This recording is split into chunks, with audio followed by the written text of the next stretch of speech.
Hey guys, James here and welcome back to my channel. If you're new here, this channel is all about sharing my lifelong love of cars with you guys. This is our 2021 Mazda CX-30 premium trim level non-turbo. We recently passed the 2-year mark with this car and we just bought out our lease. So I thought I'd make a video to show you guys what has gone wrong and what is still right about this car. If you're in the market for a CX-30 or a Mazda 3, since they're so related, hopefully this video will give you a pretty good idea of what to expect after a couple of years of ownership. Let's start with my favorite thing, which is the driving experience of the car. As is to be expected after 25,000 miles, the engine still feels really good. It still feels just as powerful and as smooth as it did when we first got it. One thing has actually improved, which is our fuel economy. If anything, our usage has shifted to shorter trips, but our fuel economy has increased from an average of about 26.7 to 27 miles per gallon from that 10,000 mile mark till now. Now I'm gonna push the pedal here. And notice the way the transmission just picked a gear and went there. It didn't hesitate, it didn't get confused as to which gear it wanted to be in. And that is actually a significant improvement. In one of my early videos on the CX-30, I mentioned that the transmission often got confused. You know, when you push the pedal, it would downshift 2 gears and then it would upshift 1, and it just wasn't good. It was not decisive and it wasn't that responsive. After the initial break-in period, and frankly, the break-in period for our transmission was probably about 12 to 15,000 miles before the behavior sort of settled down. But it's actually quite good now. I would say that the ride quality and NVH have gotten a little worse in this car since 10K miles. Now at 25K, there are more rattles and little buzziness, little buzzy areas in the cabin, especially in that dashboard area. It's not the best, I'll be quite honest. Of course, it's possible to attribute some of that rattliness and buzziness to just a greater amount of vibrations coming in from the tires as the tires age and get a little bit harder. But it's hard to tell. It's hard to separate what is due to the tires getting harder over time versus what is due to the cabin just getting looser over time. And speaking of tires, let's talk about the amount of tire wear that this car has gone through. So currently, all 4 tires are at 6/32 inches of tread depth, and it's actually astonishingly even. I checked the outer edge, the middle, and the inner edge of each tire, dead even. We've had the tires rotated twice now, so clearly that helps because the fronts definitely do wear down faster than the rears. These tires start at 9/32 inches of tread depth, and at this rate of wear, we should be able to get 50 to 55,000 miles out of these tires, which is a mixed blessing, right? Because I've never been a fan of these tires. They don't ride that well and they're, not that quiet. And I guess tire rack users are not particularly fans of these tires either. So it would have been kind of cool to have a reason to change out these tires for better ones. I guess I can't complain that these things will probably last for the duration of our ownership. Steering still feels good. It's still precise and feels nice and tight. And the brakes, honestly, nothing to note here, which is a good thing. They feel absolutely perfect, just like they did in the very beginning. Overall, then, the driving experience of this car has changed in the last 15,000 miles.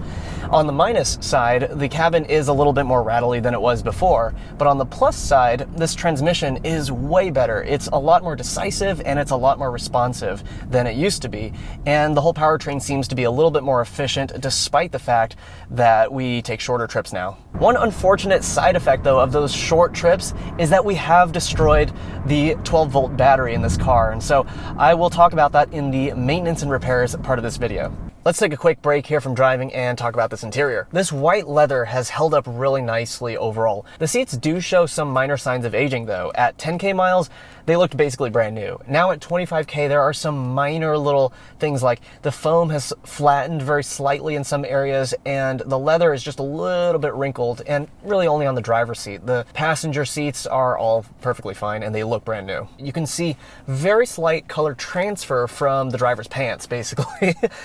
Luckily, it's really not visible 97-98% of the time, and even when it is visible, it's extremely faint. I wipe down these seats with water and leather conditioner about once every 10,000 miles, so I really don't try that hard to maintain them, and they've held up really well. Keep in mind though that I'm 130 pounds and my wife is something less than that.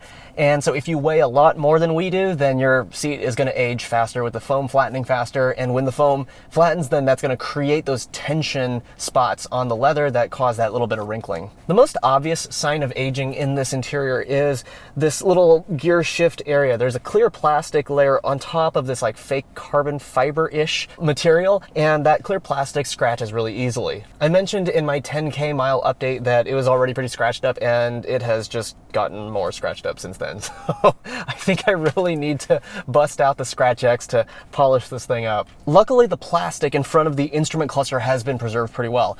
Most of the scratches on that plastic came from delivery because the dealer had apparently wiped it a little too vigorously and scratched it up. And I was a little bit too heavy-handed with it in the beginning too. And then I quickly realized, oh, this is really soft plastic.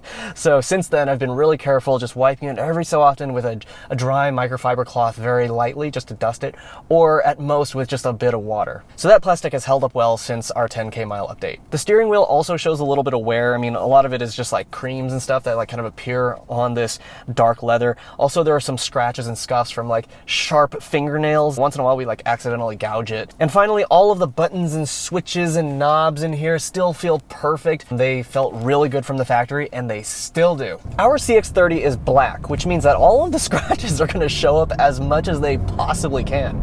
But the good news is that this is a bit of a metallic, like sparkly black, so that helps hide the scratches a little bit.